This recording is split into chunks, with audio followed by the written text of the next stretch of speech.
शेती, शिक्षण, राजकारण, क्रीडा, मनोरंजन, बातमी तुमची आमची, सदैव आपल्या सेवेत. महाराष्ट्र माझा. नमस्कार, मी फिजा मोनिये आणि आपण पाहत आहात महाराष्ट्र माझा. शब्द पेरती गोडवा, शब्द अमृताची वाणी, अमृताते पैजा जिंकी, ऐशी शब्दांची करणी. शब्द ज्ञानेशाची ओवी, शब्द तुक्याचा अभंग, शब्द प्रेम भाव भक्ती, शब्द झाला पांडुरंग, शब्द झाला पांडुरंग. आणि अशाच शब्दांची एक गुंफण म्हणजेच कीर्तन. प्रतिवर्षाप्रमाणेच याही वर्षी राजापूर येथील गुजराळी श्रीदेव लक्ष्मीनारायण गणपती देवस्थान मंडळ राजापूरमध्ये कार्तिकोत्सव दिनांक 10 डिसेंबर ते 12 डिसेंबर या कालावधीत पार पडत असतानाच लोकरंजनासाठी संध्याकाळी 6:30 ते 9 या वेळेत कीर्तनाचा लाभ घेता येत आहे.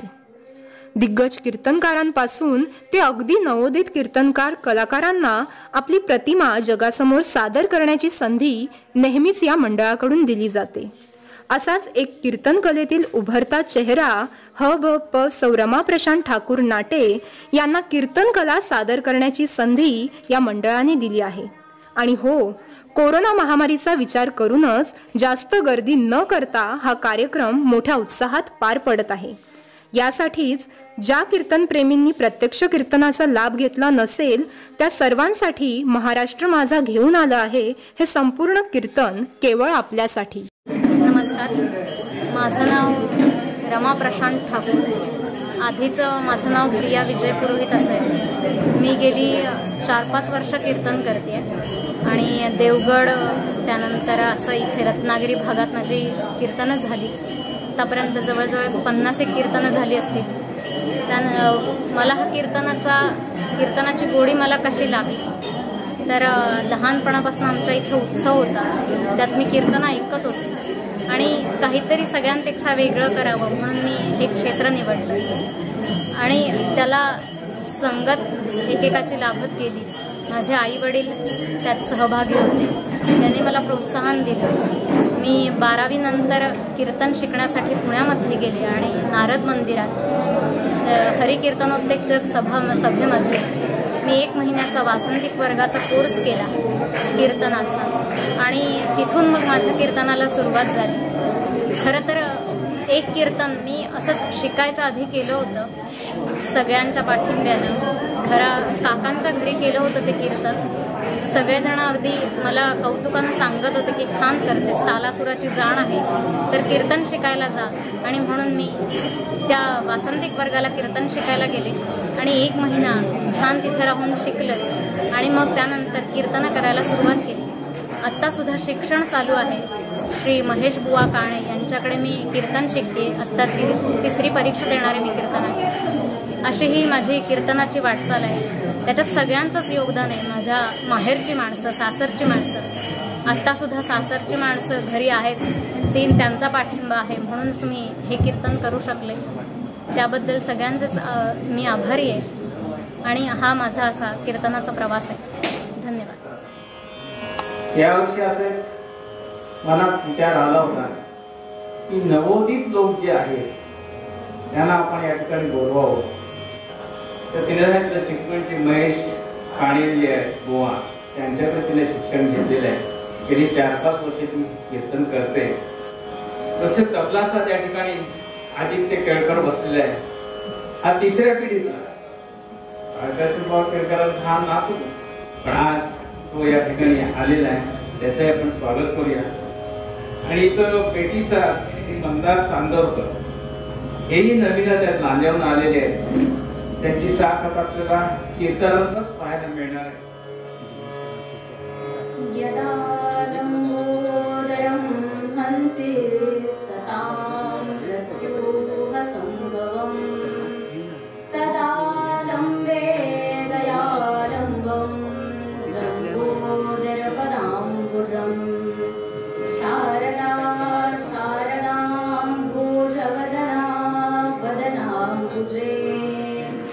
सर्वदा सर्वदा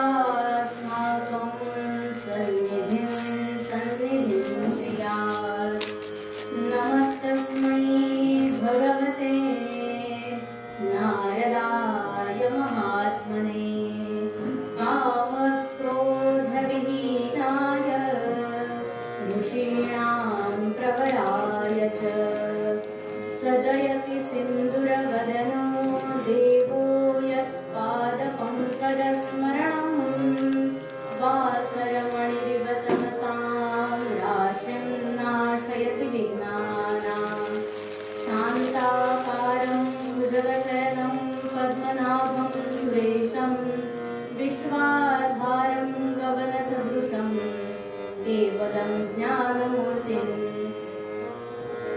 गुरुर्ब्रह्मा गुरुर्विष्णु गुरुर्देवो महेश्वरा गुरुः साक्षात् परब्रह्मा तस्मै श्री गुरवे नमः। कुण्डलिकावरदे हरिविठ्ठल श्री ज्ञानदेव तुकाराम पंढरीनाथ महाराज की जय। देवर्षि नारद महाराज की जय। जय जय रघुवीर समर्थ मंगलमूर्ति मोरया।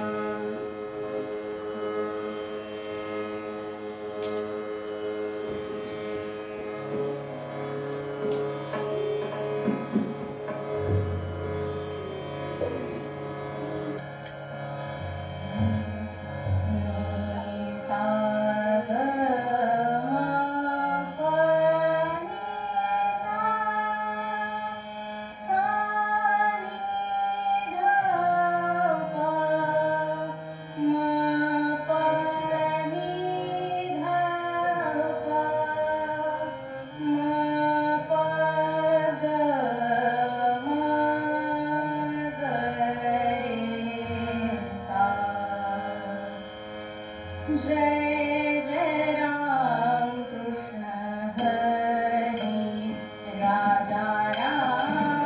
जय जय राम कृष्ण हरि राजा राम। जय जय राम कृष्ण हरि।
राम राम राम सीताराम सीताराम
अचानक उत्सवाला येण्याचा योग आला तर त्यातनं ओळख झाली आणि रानडे काकांना कळलं मी कीर्तन करते, त्याच्यामुळे खूप मोठ्या कौतुकाने त्यांनी माझं कीर्तन ठेवलंय आज इथे. तर मी नवीनच कीर्तनकार आहे. 4-5 वर्ष कीर्तन करायला लागल्यास झाली आहेत खरी, पण फार कीर्तन झालेली नाहीये. त्यामुळे सगळ्यांनी सांभाळून घ्या. सगळेच नवीन आहोत आम्ही, त्याच्यामुळे तुम्हीच सांभाळून घ्या. आज निरूपणासाठी घेतलेला अभंग तंजावरचे राहणारे थोर गणेश भक्त मुरारी पंडित यांचा आहे. मूळ नाव मुरारी पंडित होतं. त्यांना गोसावी नंदन महाराज असं म्हणायला लागले. नंतर ते थोर गणेश भक्त होते. त्यांनी अनेक पदरचना केल्या. त्यांचं मूळ दैवत खरं तर रेणुका माता होती, पण आराध्य दैवत मात्र, आवडीचं दैवत मात्र त्यांचं गजानन होतं. आणि याच गजाननाची आपल्याला कृपादृष्टी व्हावी, त्याचा आशीर्वाद मिळावा म्हणून अखंड देह झिजवला. असे हे गोसावी नंदन महाराज यांनी रचलेला एक श्लोक आपण कायम म्हणत असतो. कोणता तर नेत्री दोन हिरे प्रकाश पसरे अत्यंत ते साजिरे माथा शेंदूर पाजरे बरीबरे दुर्वांकुरांचे तुरे माझे चित्त विरे मनोरथ पुरे देखो चिंता हरे गोसावी सुत वासुदेव कविरे या मोरयाला स्मरे मंगलमूर्ती मोरया. असे हे गोसावी नंदन महाराज त्यांनी आम्हाला उपदेश करताना, सामान्य जनांना उपदेश करताना या अभंगात सांगितलं. देव गजानन ध्यायी प्राण्या देव गजानन ध्यायी जासे पाहता भवश्रम गेला ते सुख बोलू काही प्राण्या देव गजानन ध्यायी जो स्मरता मग संकट कैसे नाम तयाचे गाय. आणि गोसावी नंदन तनु मने वाचा विनटे ज्याच्या पायी प्राण्या देव गजानन ध्यायी. अहो जिथे जिथे मन आहे ना, प्रत्येक माणसाला मन असतं माहितीये ना. जिथे जिथे मन असतं तिथे तिथे चिंतन चालू असतं. आता सुद्धा आपण कीर्तनाला बसलोय खरे, पण कुणाच्या मनात काय काय विचार असतील सांगता येत नाही. निदान खरं तर चेहऱ्यावरनं तरी कळतं वास्तविक मनात काय चाललंय याच्या, पण मास्क लावल्यामुळे तेही कळण्याचं झालंय. तर जिथे जिथे मन आहे तिथे तिथे चिंतन आहे. प्रत्येक जण चिंतन करत असतो. मन आहे पण चिंतन नाही अशी व्यक्ती शोधून सुद्धा सापडणार नाही. मग असं जर चिंतन करायचं असेल, असं जर ध्यान करायचं असेल तर कोणाचं करावं हे या अभंगात महाराजांनी सांगितलं. पण तुम्ही आम्ही विचार करू, सामान्य माणसं विचारतील की नक्की ध्यान चिंतन म्हणजे तरी काय हो. तर ध्यान म्हणजे एकाग्रतेने केलेलं चिंतन किंवा एकाग्रतेने केलेला विचार. एकाग्रतया चिंतन तद ध्यान इत्यार्थ. एकाग्रतेने केलेलं चिंतन म्हणजे ध्यान.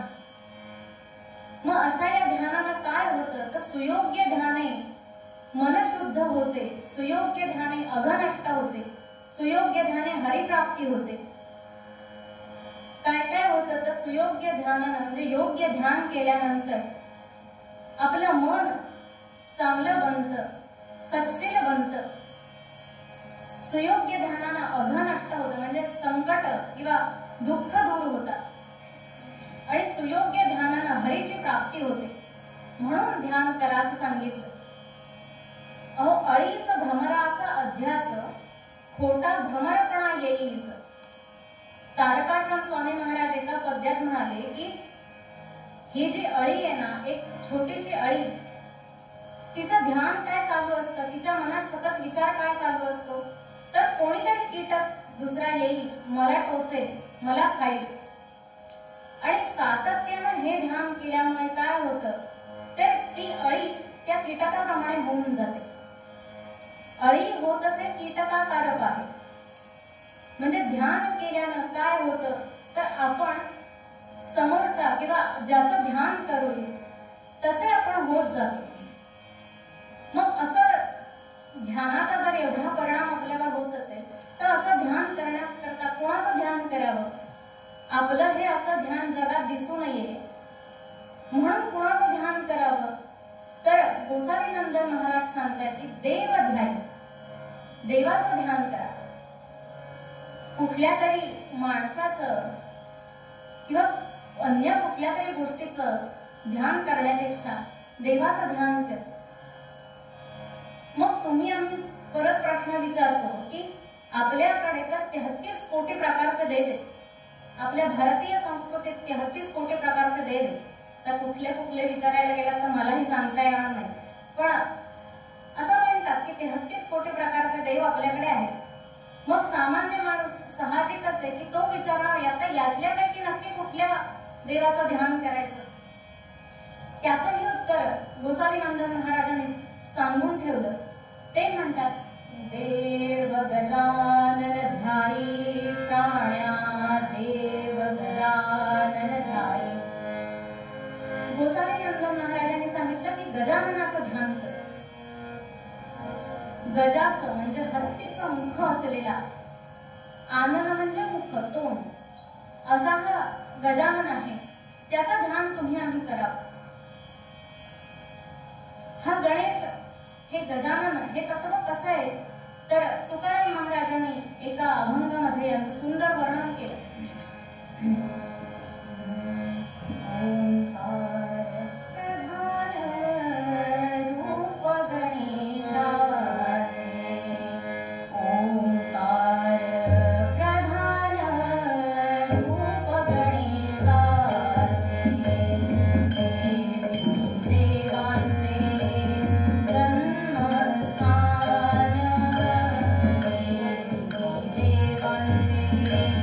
जन्म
गणपती आणि म्हणूनच याचं ध्यान करा असं गोसावी नंदन महाराज तुम्हा आम्हाला सांगतात.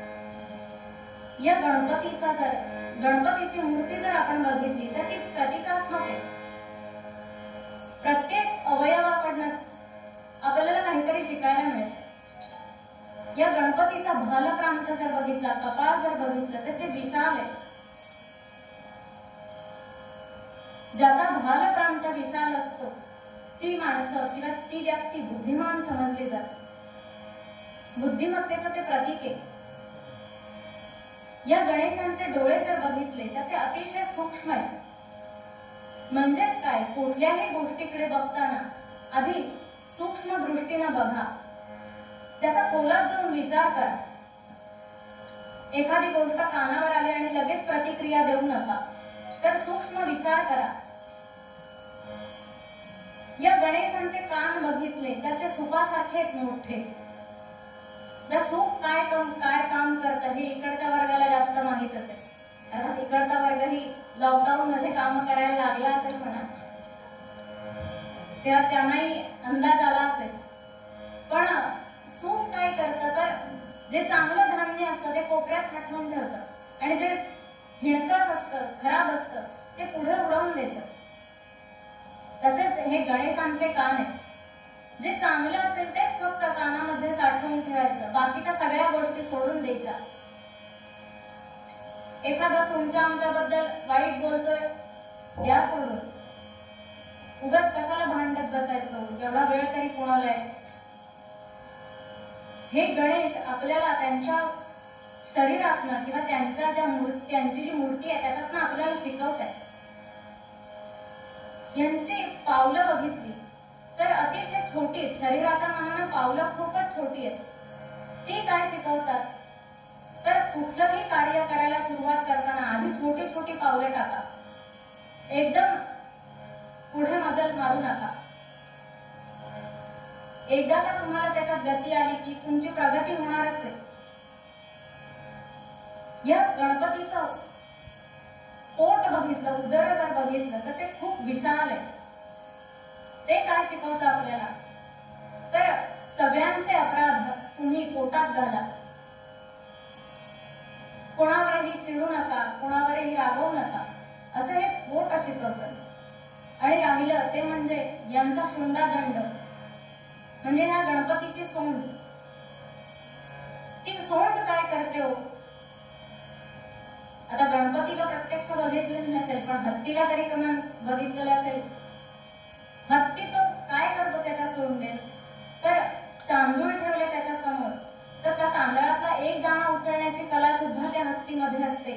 आणि अख्खं वन उद्ध्वस्त करण्याची वेळ प्रसंगी अख्खं वन उद्ध्वस्त करण्याची ताकद सुद्धा त्या हत्तीकडे असते. म्हणजेच काय तर वेळ प्रसंगी आपण ठरवायचं असतं की माझा या अवयवाचा उपयोग आपण कशा प्रकारे केला पाहिजे किंवा काय चांगलं आणि काय वाईट हे आपण ठरवलं पाहिजे. प्रत्येक वेळेला लोकांच्या बोलण्यावर विश्वास ठेवता कामा नये. आपण अनुभवातनं शहाणं व्हायचं. अशी ही त्या भगवान मंगलमूर्तींची प्रतिकात्मक मूर्ती आहे. थोडासा पुढे जाऊन विचार केला तर या भगवान मंगलमूर्तींचं वाहन कोण सांगा. हा म्हणजे कसं मधनं मला सगळेजण जागे आहेत की नाही ते कळतं. वास्तविक ही वेळ झोपण्याची नव्हे पण कीर्तन ही अशी जागा आहे की तिथे निद्रा देवी आल्याशिवाय राहत नाही. त्याच्यात तुमची काही चूक नाही.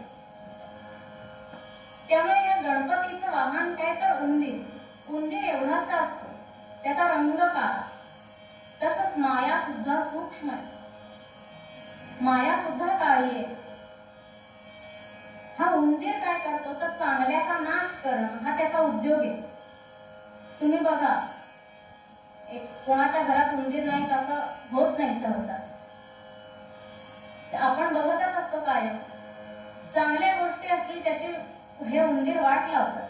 तसंच माया सुद्धा काय करते तर भगवंतानं आपल्याला जो आयुष्य रूपी पट दिला आहे त्या पटाचा शैशव, बाल्य, तारुण्य आणि वार्धक्य अशा चिंध्या केव्हा करून टाकते त्या तुम्हा आम्हाला समजतही नाही. आणि असंच उंदरावर आणि पर्यायानं मायेवर ज्याची सत्ता आहे असा हा गजानन आहे. आणि म्हणून गोसावी नंदन आपल्या अभंगामध्ये सांगतात, देव गजानन ध्याये प्राण्या देव गजानन ध्याये. आता लक्षात आलं की कुणाचं ध्यान करायचंय, का ध्यान करायचंय.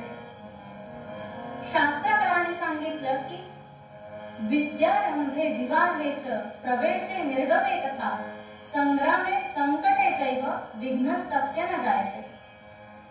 विद्येला आरंभ करताना म्हणजे शिकायला सुरुवात करताना आपण श्री गणेशा म्हणजे गणपतीचं स्तवन करावं. हल्ली विद्येलाच महत्व आहे, बाकी कशालाही महत्व नाही. विद्या जर मिळवली तरच आपण जगात टिकू शकतो, नाहीतर आपला टिकाव लागणं शक्य नाही. मोरोपंतांनी एक आर्या लिहिली,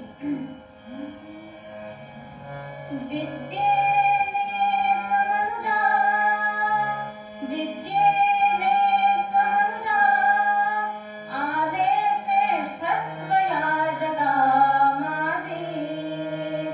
नदीसे एकही वस्तू नदीसे एकही वस्तू विद्येने की असाध्य आहे देया.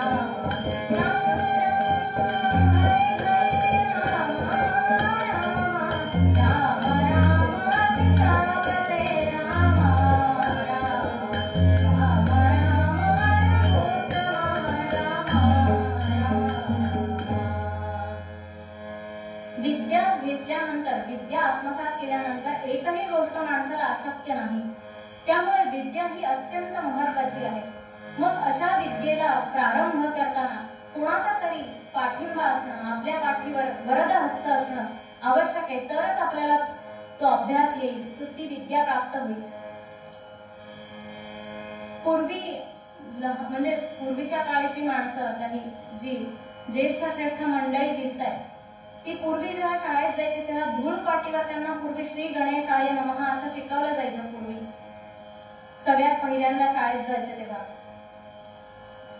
नंतर नंतर श्री गणेशाय नमः एवढं काढायला सगळ्यांना कठीण जायला लागलं हळूहळू. म्हणून मग त्याचं ग म भ न शिकवायला लागले. पण ग ग गणपतीतला शिकवायला लागले, हो की नाही? तुम्हीच सांगा, चुकीचं बोलत असेल तर. पण हळूहळू बुद्धीमध्ये इतका प्रकाश पडला की ग ग ग गवतातला शिकवायला लागले.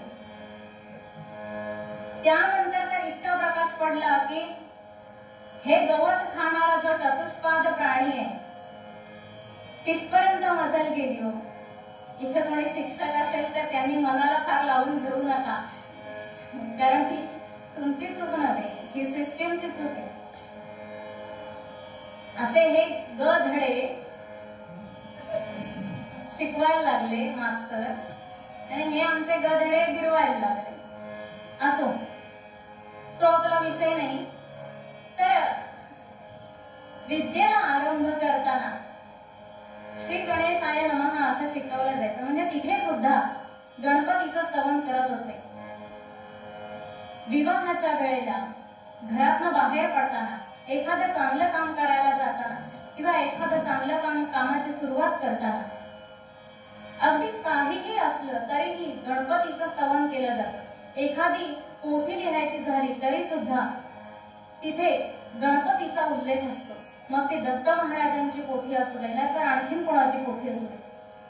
ज्ञानेश्वरी मध्ये सुद्धा सुरुवातीला ओम नमोजी आद्या वेद स्वरूपाद्या जय जय स्वसंवेद्या आत्मरूपा असंच लिहिलेले. देवा तूची गणेशू सकलमती प्रकाश म्हणे निवृत्ती दासू अवधारी जोशी. म्हणजे प्रत्येक गोष्टीची सुरुवात ही गणेशाला वंदन करून केली जाते. आणि म्हणून देव गजानन ध्यायी प्राण्या देव गजानन ध्यायी. या अभंगामध्ये गोसावी नंदन महाराजांनी पुढे सांगितलं की जासे पाहता भवश्रम गेला ते सुख बोलू काही. भव या शब्दावर पद्यकर्त्यांनी श्लेष साधलाय. भव याचे दोन अर्थ आहेत. एक भवसागर म्हणजे हे जीवन आपलं, आणि भव याचा दुसरा अर्थ शंकर असा आहे. ज्याचे पाहता भवश्रम गेला ते सुख बोलू काही, हे असं लिहिण्यामागे कथा आहे. त्रिपुरासुराशी म्हणजे 3 राष्ट्रांचा प्रमुख असणाऱ्या त्रिपुरासुराशी युद्ध खेळताना महादेव शंकरांना हार पत्करावी लागली. आता शंकर सुद्धा काही कमी होते का? ते सुद्धा तेवढेच बलाढ्य होते, पण तरी सुद्धा ते पराभूत झाले. आणि आता पराभव आलाय, पराभूत झालोय आपण म्हटल्यावर सगळ्यांना तोंड कसं दाखवणार हो? म्हणून आपले एकटेच वनात जाऊन बसले. पण झालं असं, त्या काळी जे चालतं बोलतं वर्तमानपत्र होतं ना, त्या गादीचे मालक देवर्षी नारद महाराज, त्यांना ही बातमी लागली की महादेव पराभूत झाले. झालं ते शोध काढत काढत काढत त्या वनामध्ये गेले आणि शंकर म्हणाले, अरे देवा, जे व्हायला नको होतं तेच झालं. हा तिथे यायला नको होता म्हणून इथपर्यंत आलो, पण नेमकं ह्याला कळलंच. पण आता खरं काय झालंय ते सांगायचं नाही, आपण सहज आलोय असं सांगायचं. नारद त्यांना विचारतात खोदून खोदून की आज तुम्ही इथं का, आणि तुम्ही असे तुमचा चेहरा पडलेला दिसतोय, झालं का? काही नाही, ते सहजच असंच वगैरे असं तसं सांगून त्यांना परतावून लावण्याचा शंकरांनी प्रयत्न केला, पण ते काही त्यांना जमलं नाही. खरं कारण कळल्याशिवाय मी काही इथनं हलणार नाही असं देवर्षी नारदांनी सांगून टाकलं. आणि मग अखेरीस नाही हो करता करता भगवान शंकरांनी त्यांना कारण सांगून टाकलं की मला असं असं युद्धामध्ये पराजित व्हावं लागलं. माझ्याकडे असंख्य तुल्यबळ असं सैन्य होतं, नंदिकेश्वरासारखे पराक्रमी गण होते, पण तरीही अनेक शस्त्रास्त्र सुद्धा होती, पण तरीही मी पराभूत झालो. तेव्हा देवर्षी नारद महाराज म्हणाले की तुम्ही अनेक असा या व्यवहारिक कारणांचा विचार केला असेल, पण तरीही युद्धाला प्रारंभ करताना तुम्ही मंगलमूर्तींचं ध्यान केलं नसणार, म्हणून तुम्हाला अपयश आलं. अहो म्हणजे काय? सांगायचा मुद्दा इतकाच की प्रत्यक्ष भगवान शंकरांचे सुद्धा भव म्हणजे श्रम त्या गजाननाच्या ध्यानानं, त्याच्या स्मरणानं नाहीसे होतात. तिथं तुमची आमची काय कथा हो? विनायक या गणपतीचं एक नाव विनायक असं आहे. ज्याचे पाहता भवश्रम गेला. विनायक दामोदर सावरकर सगळ्यांनाच माहिती आहे. त्यांनी नेमजसीने हे काव्य जेव्हा लिहिलं ब्रायटनच्या समुद्र किनाऱ्यावर, त्याला आज 111 वर्ष पूर्ण झाले. विषय आला असा की विनायक दामोदर सावरकर ह्यांचं नाव विनायक आहे, ते कसं त्यांना लागू आहे किंवा ते किती योग्य आहे ठेवलेलं नाव. त्यांना जेव्हा काळ्या पाण्याची शिक्षा झाली ना, तेव्हा बोटीमध्ये जेव्हा त्यांना अंदमानला घेऊन जात होते, त्यावेळेस बोटीमध्ये असंख्य कैदी ठेवले होते आणि प्रत्येकाच्या गळ्यात बिल्ला होता की ह्याची शिक्षा एवढी, ह्याची शिक्षा एवढी. आणि तिथे जमलेले जे काही 10-12 जण होते, त्यातले प्रत्येकाची शिक्षा अशी 4 वर्ष, 2 वर्ष, 5 वर्ष, 6 वर्ष अशीच सगळ्यांची शिक्षा होती. पण सावरकरांच्या गळ्यामध्ये जो बिल्ला होता त्याच्यावर शिक्षेची 50 वर्ष लिहिली होती. प्रत्येक जण 4 वर्ष, 5 वर्ष हे असणारा कैदी सुद्धा रडत होता की माझी शिक्षा कशी संपते. पण सावरकरांचा बिल्ला बघितल्यानंतर तो म्हणाला, अरे तुझी शिक्षा 50 वर्ष आहे, तरीही हा हसतोय. सावरकरांना माहित होतं मी चांगल्या कामासाठी चालतोय. त्यानं विचारलं, तुम्ही हसता कसे काय, तुमची शिक्षा 50 वर्ष आहे. सावरकर म्हणाले, मी तिकडे जाऊन काही करेन नाही करेन मला माहित नाही, माझी शिक्षा कशी जाईल मला माहित नाही, पण माझ्या शिक्षेची 50 वर्ष आहेत हे बघून तुम्हा सगळ्यांना 5-6 वर्षाच्या शिक्षेच्या वर्षाच्या माणसांना जर बरं वाटत असेल तर माझी ही शिक्षा सत्कारणी लागली म्हणायची. म्हणजे हा विनायक भगवान गणेश मंगलमूर्ती हे सुद्धा असेच आहेत. म्हणून म्हटलं की जासी पाहता गवश्रम गेला ते सुख बोलू काय. ते सुख इतकं अपरंपार आहे की ते फक्त गोसावीनंदन महाराजांनीच अनुभवलं. जो स्मरता मग संकट कैसे नाम तयाचे गाई प्राण्या देव गजानन आहे. ज्याचं स्मरण केलं असता सगळी संकट नाहीशी होतात. गजानन ही बुद्धीची देवता आहे. ती संकट दूर करते, विघ्न हरतायत, आपली सगळी विघ्न हरण करणार आहे. म्हणून जो स्मरता मग संकट कैसे नाम तयाचे गाई. म्हणून गोसावी नंदन महाराजांनी तुम्हा आम्हाला सांगितलंय की त्याचं ध्यान करा. हे गोसावी नंदन महाराजांनी प्रत्यक्ष त्याचा अनुभव घेऊन तुम्हा आम्हाला सांगितलं. और ज्या मार्गाने सुखी होता येतं, संत महात्मे ज्या मार्गाने सुखी झाले तो मार्ग स्वीकारणं तुमचं आमचं कर्तव्य आहे. कारण जनसामान्य माणसांसाठीच तर संतांचा उपदेश आहे. आणि म्हणून सांगतात की जो स्मरता मग संकट कैसे नाम तयाचे गाई. त्याच्या स्मरणानं त्याच्या ध्यानानं आपलं संकट दूर होतं आणि म्हणून त्याचं ध्यान करायचं. गोसावी नंदन तनु मने वाचा विनते जाच्या पाय. म्हणजे गोसावी नंदन महाराज हे प्रत्यक्ष तुम्हा आम्हाला सांगतात. त्याच्या चरणाशी लागलं, त्याच्या चरणाजवळ पोहोचलं की मग कसलीच भीती नाही. एक छोटासा दृष्टांत सांगते आणि पूर्वरंग आटपता घेते. एक कोळी मासे पकडणारा मच्छीमार तो पाण्यामध्ये आला आणि आता तो मासे पकडण्यासाठी जाळं टाकणार.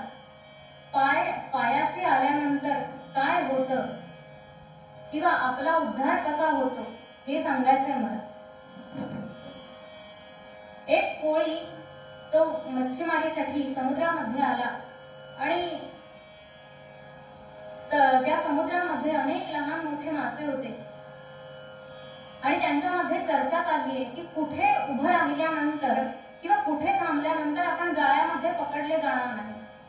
तर जी श्रेष्ठ मंडळी होती, म्हणजे जे मोठे मासे होते, अनुभवी मासे होते, त्यांनी सांगितलं लहान लहान माशांना की त्या कोळ्याच्या पायाजवळ उभं राहिलं किंवा पायाजवळ थांबलं तर आपण जाळ्यामध्ये पकडले जाणार नाही.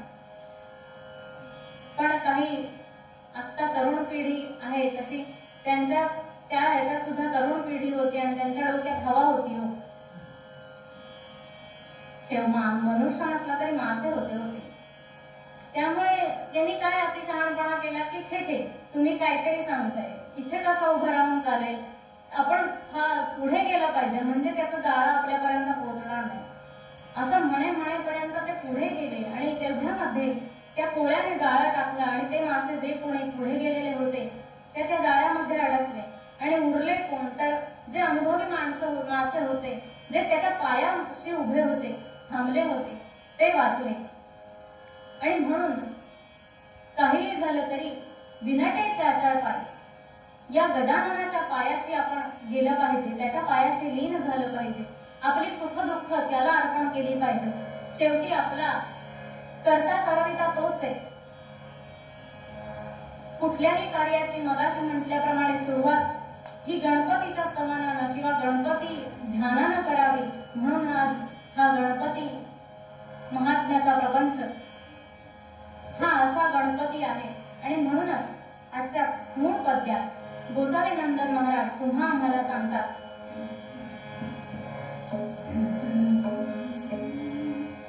देव गजानन ध्याई प्राण्या, देव गजानन ध्याई, देव गजानन ध्याई प्राण्या, देव गजानन ध्याई.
2 मिनिटं ज्यांना शक्य आहे त्यांनी ताट बसून टाळी वाजवून मोठ्यानं भगवंताचं नामस्मरण करायचंय.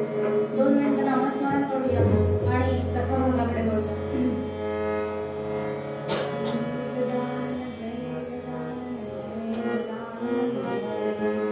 श्री गजानन जय गजानन जय गजानन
तपश्चर्या करण्यासाठी बसला होता.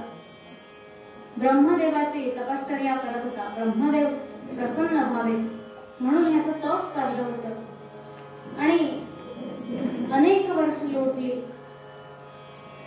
आणि एक दिवस अखेरीस त्याला ब्रह्मदेव प्रसन्न झाले.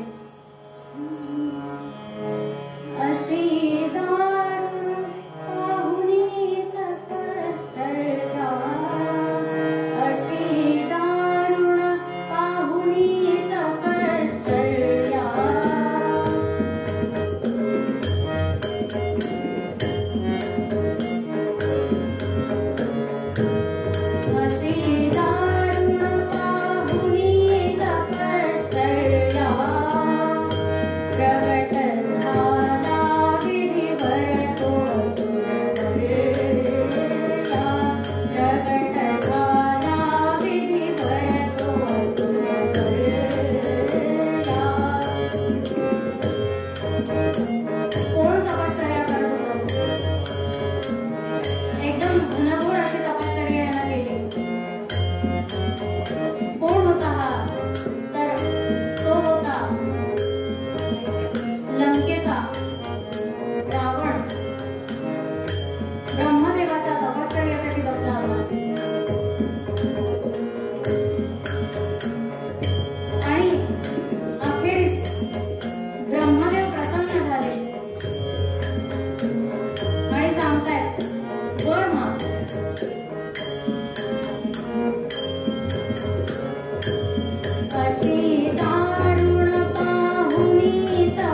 तेवढं मात्र मागू नकोस, ते देता येणार नाही. मग म्हणाला कशाला सांगता जे हवं ते माग, जे हवं ते माग म्हणून. देता येत नाही तर म्हणता कशाला जे हवं ते माग. मग असं सांगायचं हे एवढं देऊ शकत नाही, बाकीचं काय हवं ते माग. तो ब्रह्मदेव म्हणाले हे बघ, जो जन्माला आला त्याला मृत्यू निश्चित आहे, त्याच्यामुळे अमरत्व मी काही तुला देऊ शकत नाही. त्याच्यामुळे तेवढं सोडून तू दुसरं काहीतरी माग. हे बघ, मी तुला हे देऊ शकतो की तू असं माग की तुला कुणापासून मृत्यू नकोय, तेवढं मात्र मी देऊ शकतो. झालं. या रावणानं सांगितलं की मला देव आणि दानव यांच्यापासून मरण नको. रावण प्रचंड हुशार होता, दशग्रंथी ब्राह्मण होता, वेदशास्त्रांचा वेदविद्या पारंगत होता. एवढा अभ्यास काय त्यानं उगाच केला होता काय? अखेरीस विनाशकाले विपरीत बुद्धी, त्याला काहीतरी वाईट आठवलं आणि त्यानं तशी कृती केली म्हणून सोडून द्या. पण नाहीतर रावण हा दशानन होता, प्रचंड हुशार होता. त्यानं विचार केला की काय बरं मागावं आणि मागितलं. तो म्हणाला मला देव आणि दानवांपासून मृत्यू नको. यानं विचार काय केला, मी एवढा बलशाली आहे, म्हटलं सामान्य माणूस मला मारू शकत नाही, म्हटलं राहिलं कोण तर देव आणि दानव असुर यांच्याच पासून मला धोका आहे, त्यामुळे त्यांच्यापासून मला मृत्यू नको असं यानं वर मागितला. ब्रह्मदेव तथास्तु म्हणाले आणि निघून गेले. फक्त जाता जाता त्यांनी त्याला एक सांगितलं की हा जो तुला वर मिळालाय त्याचा उपयोग चांगल्या कामासाठी, चांगल्या लोकांसाठी कर. आणि तेवढंच मात्र हा रावण पद्धतशीर विसरून गेला आणि वर मिळाल्यानंतर हा बलशाली झाला अजूनच. ह्याच्या हातात सत्ता आल्यासारखं झालं. आणि काय झालं तर सगळ्यात पहिल्यांदा यानं कुबेरावर राज्य केलं, कुबेरावर स्वारी केली आणि कुबेराचं राज्य हिरावून घेतलं. आणि मग धुमाकूळच चालू झाला. वर प्राप्त त्या रावणाने मगा पृथ्वी जिंकली सारी. वर प्राप्त त्या रावणाने मगा पृथ्वी जिंकली सारी.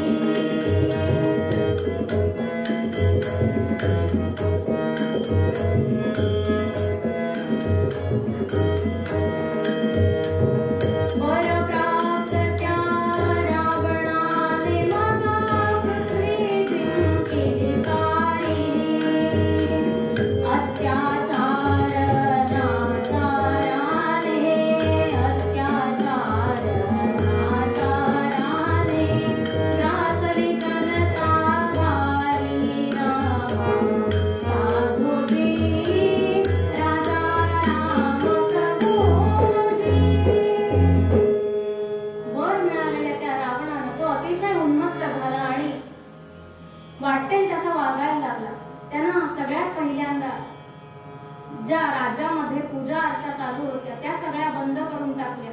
कोणीही देवाची पूजा करायची नाही असं नियम काढला. आणि ह्यानं आपल्या सगळ्या देवांना बंदी करून टाकलं. नवग्रहांना तर आपल्या आसनाखाली उलट भरून ठेवलं. प्रत्येक ठिकाणी आपली दहशत निर्माण केली. गाई गुरांचा, साधू संतांचा छळ करायला लागला हा रावण. वास्तविक या रावणाला दशानन, दशमुख असं म्हणत होते.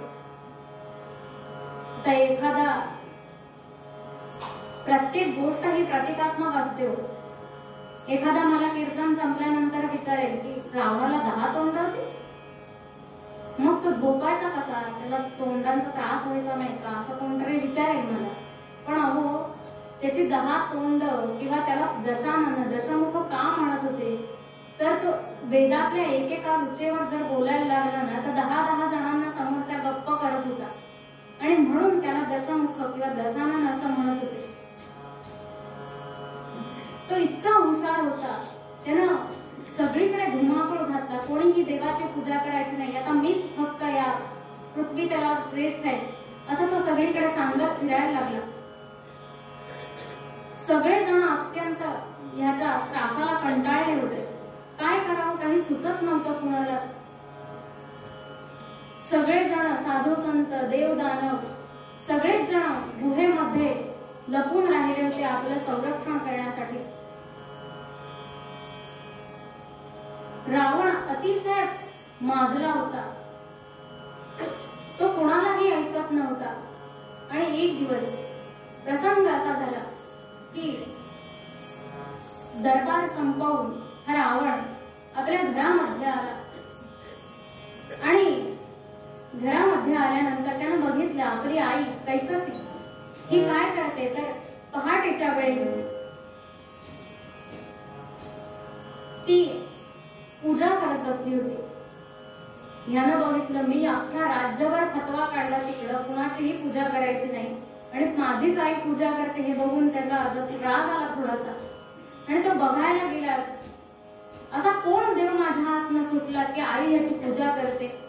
म्हणून तो बघायला गेला आणि त्याला दिसलं की आई एका मृत्तिकेचं लिंग करून त्याची पूजा करते, मातीचं लिंग करून त्याची पूजा करते.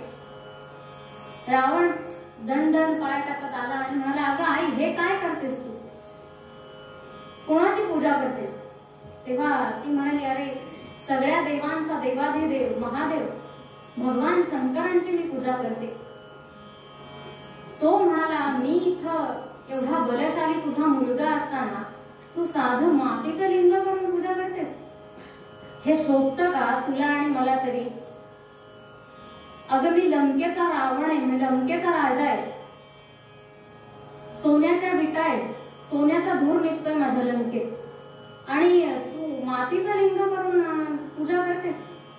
ते काही नाही, तुला पूजाच करायची ना मग मी प्रत्यक्ष भगवान शंकरांना इथे घेऊन येतो, त्यांची काय ती पूजा कर असं म्हणाला मात्र. आणि असं बोलून रावण निघाला. ऐसे बोलुनी कैकसी तो जाई कैलासाला. ऐसे बोलुनी कैकसी तो जाई कैलासाला. रावण पाहे परिवारास, रावण पाहे परिवारास, शिव बसले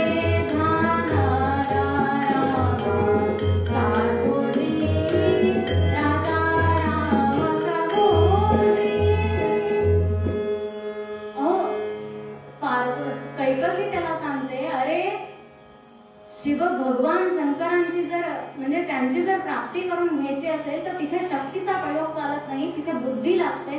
हे असं सगळं सांगेपर्यंत रावण पोहोचला सुद्धा. त्यानं तो काही ते ऐकायला थांबला नाही.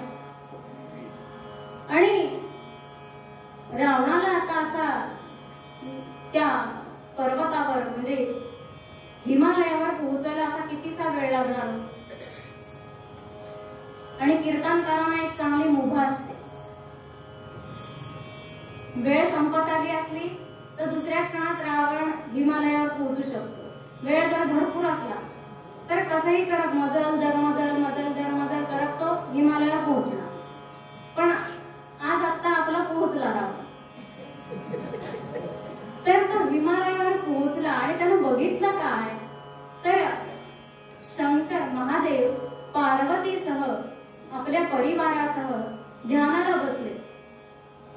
तो म्हणाला अरे देवा ह्यांचं ध्यान संपणार कधी, आधी लागलंय कधी हे माहिती नाही, ते संपणार कधी, ह्यांच्या नंतर ह्यांची मी परवानगी काढणार कधी आणि ह्यांना मी लंकेला नेणार कधी.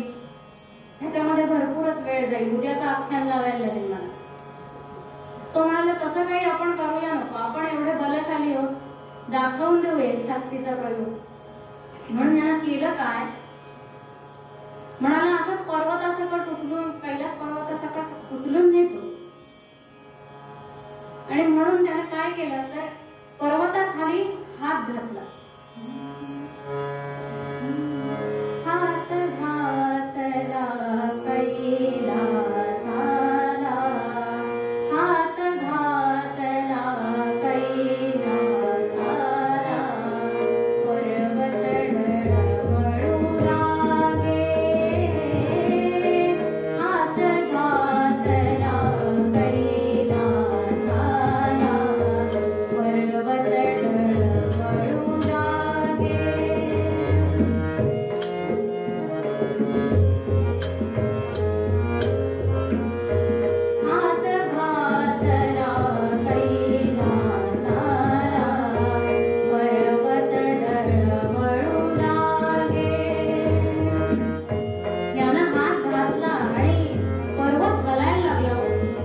भगवान शंकरांना कळेना नेमकं चाललंय काय. मी ध्यानालाच बसलोय नक्की आणि हे अचानक घालायला कसं लागलं. म्हणून भगवंतांनी डोळे मिटले आणि बघितलं काय चाललंय. तेव्हा लक्षात आलं की कोणीतरी आगंतुक एक आलाय भक्त आणि तो शक्तीचा प्रयोग करतोय. म्हणून शंकरांनी काय केलं,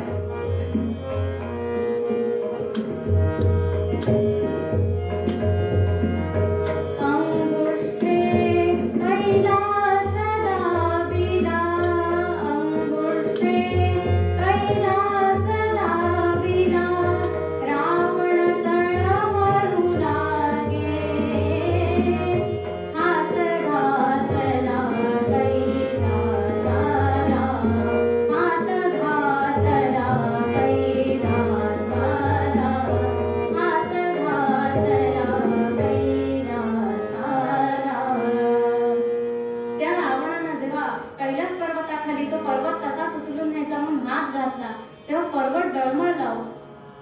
आणि मग शंकरांनी काय केलं की हा कोणतरी आपल्या शक्तीचा प्रयोग आपल्यावर करतोय. म्हणून भगवान शंकरांनी फक्त एक अंगठा तेवढा दाबला आणि त्याच्यामुळे काय झालं, तो पर्वत दाबला गेला आणि त्या पर्वताखाली रावणाचा हात अडकला आणि हा लागला तळमळायला. तो म्हणाला, आईन सांगितलं होतं ते बरं होतं, बरोबर होतं. म्हणजे इथे शक्तीचा प्रयोग करून काही उपयोग होणार नाही, बुद्धीच चालवावी लागणार. आणि म्हणून कसा बसा आपला हात त्या पर्वताखालनं सोडवून घेतला आणि विचार करतोय की भगवंताला प्रसन्न जर करून घ्यायचं असेल तर काय बरं करावं. आणि त्याच्या लक्षात आलं की भगवंताला आवडती कला कोणती, तर ती गायन कला आहे. आणि म्हणून पुराणामध्ये असं वर्णन आहे की या रावणानं डोक्याचा केला भोपळा आणि आतड्याच्या केल्या तारा, असं करून तो गाणं गायला. तुम्ही म्हणाल मग रावण जिवंत कसा राहिला. पण अहो, मगाशी सांगितल्याप्रमाणे प्रतिकात्मक गोष्टी असतात. डोक्याचा केला भोपळा म्हणजे डोकं चालवलं रावणानं, जे त्याच्याकडे होतं ते डोकं चालवलं त्याने आणि आतडी पिळवटून गायला. त्याला म्हणजे तो असा गायला, एक एक आपण न ऐकलेले एक एक राग त्यानं काढायला सुरुवात केली आणि भगवान शंकरांची हे महाशय स्तुती करतायत. शंकर भंडारी बोले, शंकर भंडारी बोले, शंकर भंडारी बोले, शंकर भंडारी बोले. मस्तक पर चंद्र शोभे, मस्तक पर चंद्र शोभे, शंकर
एक एक त्यानं रागदारी सुरुवात केली आणि भगवान त्याच्या या भक्तीवर, त्याच्या या गान कलेवर अतिशय संतुष्ट झाले आणि त्याला प्रसन्न झाले आणि म्हणाले, काय हवंय तुला?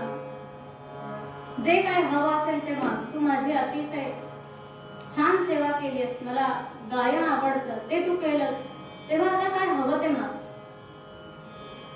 तेव्हा म्हणाला, बघा काय हवं ते माग म्हणून सांगताय, मागच्या वेळेला ब्रह्मदेवानी जसं केलं तसं करू नका. ते म्हणाले, नाही करणार, काय हवं ते सांग तरी. तेव्हा म्हणाला, माझी आई तिकडे लंकेमध्ये मातीचं लिंग करून त्याची पूजा करते, तेव्हा असं करा, तुम्ही उठा, म्हणजे तुम्ही माझ्या बरोबर चला आणि तिकडे लंकेत राहायला लागा, म्हणजे माझी आई रोज तुमची पूजा करेल. भगवान शंकर म्हणाले, ते कसं शक्य आहे रे? अरे मी कैलासावर राहतो म्हणून मला कैलासपती म्हणतात ना. आपण जर कैलासात राहायला वगैरे गेलो तर आपल्याला फार फार तर कैलासवासी असं म्हणतील, कैलासपती कोणी म्हणणार नाही ना. पण शंकरांचं तेच स्थान आहे, त्याच्यामुळे त्यांना तिथेच राहायला पाहिजे, त्याच्याशिवाय काही पर्याय नाही. ते म्हणाले, तेवढं सोडून बोल. म्हणाले, बघा आलात की नाही मागे, आता काय करायचं, मला एवढंच हवं होतं. भगवान म्हणाले, मी एक करू शकतो की माझ्या सगळ्या गुणांनी युक्त असलेलं असं आत्मलिंग मी तुला देतो, आणि हे आत्मलिंग घेऊन गेल्यानंतर तू याची जर 12 वर्ष सातत्यानं पूजा केली, याच्यावर दुग्धाभिषेक केलास, तर म्हणे तुला अमरत्व मिळेल. झालं का? आंधळा मागतो एक डोळा आणि देव देतो 2, म्हणजे आत्मलिंग मिळालं शिवाय अमरत्व मिळालं. अजरामर होशील, म्हणजे तुला अमरत्व मिळेल असं सांगितलं. रावण अतिशय खुश झाला, म्हणाला, एवढी मनोघोर तपश्चर्या केली, त्याच्यात ही 12 वर्ष काय येतो, मी सहज करेन. म्हणाला, ठीक आहे. म्हणाला, चालेल, आत्मलिंग चालेल. महादेव म्हणाले, ठीक आहे. शेवटी महादेव हे भोळे सांब येतो, एखाद्यानं जरा काही लाडी गोडी लावली की हे झालं, भावनेच्या भरात जे हवं ते देऊन टाकतात. एक दिवस तर यांनीच रावणाला आपली पत्नी पार्वती सुद्धा देऊन टाकली होती. त्याप्रमाणे नेहमीप्रमाणे आपलं आत्मलिंग यांनी दिलं आणि सांगितलं, रावणा एक लक्षात ठेव, हे आत्मलिंग घेऊन चाललाय, ते काहीही झालं तरी कुठेही वाटेत ठेवायचं नाही. जर का वाटेत ठेवलं तर ते तिथे चिकटलं म्हणून समज, मग माझा त्याला काही इलाज चालणार नाही, तुला ते लंकेत नेता येणार नाही. तेव्हा एक लक्षात ठेवायचं की हे कुठेही खाली ठेवायचं नाही. तो म्हणाला, हे एवढंच ना, हे बघा, हे घेतलं आणि थेट लंकेला पोहोचलो. ठीक आहे म्हणाले, घेऊन जा. झालं. आणि मगाशी म्हटल्याप्रमाणे आले वार्ताहर, बातमी कळली त्यांना, आणि देवांकडे जाऊन चर्चा सुरू झाली. ब्रह्मदेवांकडे गेले आणि सांगितलं, तिथे असा असा वृत्तांत घडलाय, आता काय करायचं बोल. एरवी कसं असतं, मुलांनी चुका करायच्या आणि त्या वडिलांनी सुधारायच्या, आई वडिलांनी निस्तारायच्या त्या. पण इथे काय झालं, वडिलांनी चूक केली, आता कोण, आता तारणहार कोण? रावणानं जर ते लिंग घेऊन गेला असता, तिथे स्थापन केलं असतं लंकेत, तर आज आपल्याला दर्शन तरी झालं असतं का त्या लिंगाचं. मग म्हणाले, आता काय करायचं? मग एकच, बुद्धीची देवता विघ्नहर्ता गणरायाचं स्तवन करायचं. आणि म्हणून सगळेजण स्वानंद लोकामध्ये गेले आणि गणपतीची स्तुती करतायत.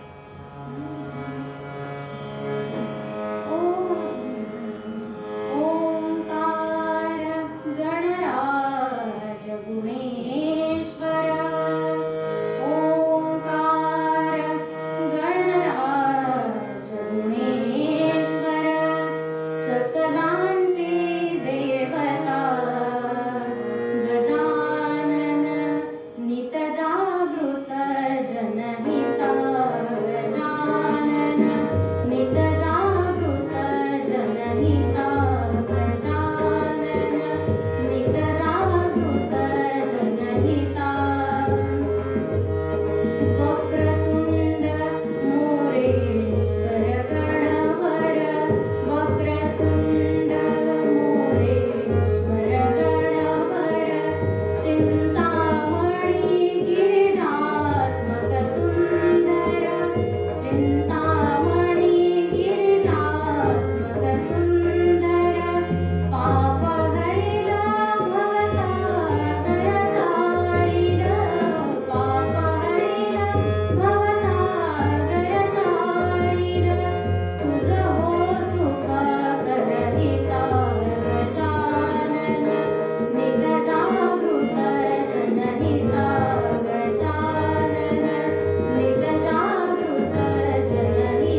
ब्रह्मदेवांनी आणि नारद महर्षींनी त्यांना सांगितलं. ते म्हणाले माझ्याच वडिलांनी चूक केले ना, आता काय ठीक आहे जातो म्हणाले. मग म्हणाले अरे त्या रावणाशी युद्ध करावं लागेल, आमची शस्त्रास्त्र तुला देतो. पण हो, भगवान मंगलमूर्ती ही बुद्धीचे दैवत आहे. ते इतके हुशार होते की त्यांना माहित होतं रावण असा शस्त्रास्त्रांनी जिंकून घेणारा प्राणी नव्हे. रावण जेव्हा लंकेमध्ये निघाला तेव्हा हे देवर्षी नारद महाराज त्यांना बातमी लागल्यानंतर तिथं आलेच आणि विचारलं काय आज तिकडं कसं काय जाणं गेलं. देवर्षी रावण म्हणाला आधी तुम्ही इथं कसे काय ते सांगा. काही नाही, मला बातमी कळली तुम्हाला आत्मलिंग मिळाल्याची म्हणून आलो बघायला. हो, भगवान शंकराने म्हणे दिला मला आत्मलिंग, आता लंकेमध्ये घेऊन जाणार आणि तिथं स्थापन करणार. अहो, देवर्षी नारद महर्षी सांगतायत त्यांना की अरे तू दशग्रंथी ब्राह्मण आहेस, संध्याकाळची वेळ झाली आहे, तुला आता संध्या वगैरे करायची असेल ना, तेव्हा असं कर ते लिंग माझ्याकडे दे, मी जरा वेळ सांभाळतो, तू संध्या करून ये, त्याच्याशिवाय हे लिंग स्थापन कसं करणार. पण रावण शहाणा होता, आधी त्याला देवांचे काव्य माहिती होते. छे म्हणाला तुमच्याकडे मी आत्मलिंग देणार नाही, तुम्ही काय करायला सांगता येत नाही, परत सुद्धा नेऊन द्या तुम्ही. मला कमी बुद्धी असलेला माणूस हवाय. हे आत्मलिंग ठेवायचं असेल एरवी बरे म्हणे तुम्हाला कसली आठवण होत नाही, मी आजच बरी संधी बिंदीची आठवण मला तुम्ही करायला आलात. मी जर हे आत्मलिंग इथे ठेवणार असेल किंवा कोणाकडे देणार असेल तर मला कमी बुद्धीचा माणूस हवाय, जो मी सांगितलेला ऐकेल. आणि हेच गजाननानं हेरलो. तो म्हणाला शस्त्रास्त्र घेऊन जाऊन काहीही उपयोग होणार नाही. आणि म्हणून या गजाननानं बाल गुराख्याचं रूप घेतलं आणि गाई वासर बैल वगैरे घेऊन गुरं चरवण्यासाठी रानामध्ये निघाला. आणि हा रावण जिथे उभा होता तिथल्याच काही अंतरावर भगवान मंगलमूर्ती ते गुराख्याचं रूप घेऊन उभे होते. घुंगुरमाळा कुळकुळती गळा, घुंगुरमाळा कुळकुळती गळा, पौंडावर पाऊल पडे, पौंडावर पाऊल पडे, चल रे ढवळा चल रे पहळा, अजूनही चल जायचे पुढे.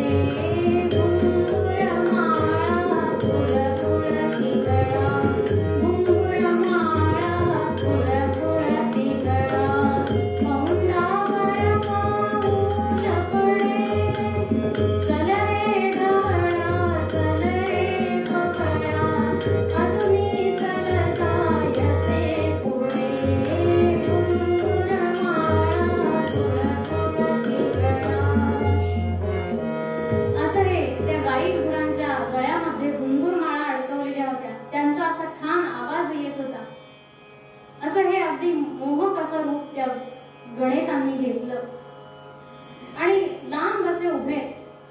रावणाला साधारण दिसलं की कोणीतरी एक छोटा गुराखी तिथं उभा आहे. रावणानं हाक मारले, ए बाळा जरा इकडे येतोस का. गणेश थोडे जवळ आले आणि बघितलं. नको नको म्हणाले, मला तुमची भीती वाटते, मी काही तुमच्या जवळ यायचं नाही. हे सगळे नाटक चालू होती व त्याच्याशिवाय विश्वास कसा बसणार, कोणतरी वेगळं आहे. जर लगेच जाऊन घेतलं असतं तर हमखास संशय आला असता. आणि म्हणून नको नको म्हणाले, मी घरी निघालोय, मी काही तुमच्या जवळ यायचं नाही. रावण म्हणाला, अरे ये तरी, माझं 2च मिनिटाचं 5 मिनिटाचं काम आहे, तेवढं फक्त कर, मला जरा मदत कर. तो म्हणाला, हे बघा संध्याकाळची वेळ झाली, मला गुरं घेऊन घरी जायचं, माझी आई माझी वाट बघत असेल, तेव्हा मी काही तुमच्या मदतीला येणार नाही, मला लवकर घरी जाऊ दे. अरे थांब रे, हे बघ हे माझ्या हातात आत्मलिंग आहे ना, ते फक्त तुला धरून ठेवायचं, मी 5 मिनिटात जातो आणि संध्या करून येतो इथं, तोपर्यंत फक्त धरून पण काही झालं तरी खाली ठेवू नको हा. तो म्हणाला, हे बघा मी छोटासा आहे, मला झेपेल तितका वेळ मी घेईन, हे खूपच जड वाटतंय. जर मला ते थोड्या वेळानं झेपेन असं झालं आणि तुम्ही आला नाही तर मी तुम्हाला 3 हाका मारेन. ते म्हणाले, रावण म्हणाले, ठीक आहे 3 हाका मार, चालेल, तोपर्यंत मी संध्या करून आलोच, हा बघ गेलोच म्हणाले. झालं, रावण संध्येला गेला. गणपती किती हुशार असावं, त्यानं सांगितलं 3 हाका मारे, पण 3 हाका कधी मारेन आणि 3 हाकातलं अंतर काय असेल हे काही ठरवलं नव्हतं. रावण तेवढं ठरवायला विसरला आणि तिथेच घोळ झाला. रावण गेला संधीला आणि आचमन करायला सुरुवात केली आणि झालं, त्यानं पहिली हाक मारली, ओ महाराज येताय ना.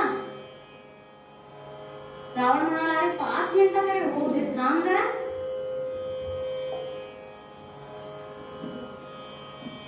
झालं, दुसऱ्या सेकंदाला दुसरी हाक, ओ महाराज मला जड होतंय हे तुमचं काय ते लिंग शिवलिंग काय आहे ते, लवकर या. तरी रावण काही यायला तयार नाही. शेवटी तिसरी हाक मारली, ओ महाराज हे बघा या लवकर, नाहीतर मी हे ठेवलं आणि निघालो. झालं, गणपतीनं ते शिवलिंग खाली ठेवलं आणि गणपती निघून गेला. रावणाला सगळा प्रकार समजला. तो धावत धावत गणपतीच्या पाठनं आला खरा, आपलं शस्त्र सुद्धा फेकून मारलं, पण तोपर्यंत भगवान मंगलमूर्ती अंतर्धान पावले होते. ते शिवलिंग ठेवल्यानंतर रावणाच्या तळपायाची आग मस्तकात गेली आणि त्या रागासरशी ताकदीसरशी ते शिवलिंग काढण्याचा, ते आत्मलिंग काढण्याचा रावणानं आटोकाट प्रयत्न केला, पण काहीही झालं, ते शिवलिंग हल्लं सुद्धा नाही. फक्त शक्ती प्रयोग केल्यामुळे त्याचा आकार थोडासा बदलला आणि तो गायीच्या कानासारखा झाला आणि त्याच्यामुळे त्या क्षेत्राला, पण ते शिवलिंग तिथेच राहिलं, त्यामुळे त्या क्षेत्राला गोकर्ण महाबळेश्वर असं नाव पडलं. रावण काही ते लिंग घेऊन लंकेमध्ये जाऊ शकला नाही. ते हलवण्याच्या नादात किंवा ते उपटून काढण्याच्या नादात त्यातला एक तुकडा निघाला आणि तो थेट 80 किलोमीटरवर जाऊन पडला. तिथे सुद्धा मुरुडेश्वर नावाचं एक देवाचं स्थान निर्माण झालं. पण हेच जर गणपतीनं त्यांना अडवलं नसतं आणि हेच जर लिंग जर रावणाकडे गेलं असतं तर आज तुम्हा आम्हाला ते बघायला सुद्धा मिळालं नसतं. हे सगळं का शक्य झालं तर फक्त आणि फक्त भगवान मंगलमूर्ती होते, त्यांनी आपली बुद्धी चालवली, म्हणूनच हे शक्य झालं. भगवान मंगलमूर्ती तुम्हा आम्हाला संकटातनं तारणारे आहेत हे ह्याच्यातनं त्यांनी दाखवून दिलं आणि म्हणूनच आजच्या मूळ पद्यात गोसावी नंदन महाराज तुम्हा आम्हाला सांगतात,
माझी आहे. तेव्हा आज जशी उपस्थिती कीर्तनाला आहे तशीच उपस्थिती राहू द्या, म्हणजे अजून वाढली तरी हरकत नाही, पण कमी होऊ देऊ नका. माझं कीर्तन आवडलं असेल नसेल ते माझ्यापर्यंत येऊ द्या, त्यातनंच माझी प्रगती होणार आहे म्हणून. आणि जे काही चुकलं असेल ते सांभाळून घ्या, भगवंताच्या चरणी अर्पण करूया सेवा. आणि तुकाराम महाराजांनी जे मला मागितलं ते मागू. देवा देवा तुझा विसर बाबा, विसर बाबा तुझा विसर.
महाराष्ट्र माझाला सबस्क्राईब, लाईक आणि शेअर करायला विसरू नका बरं का.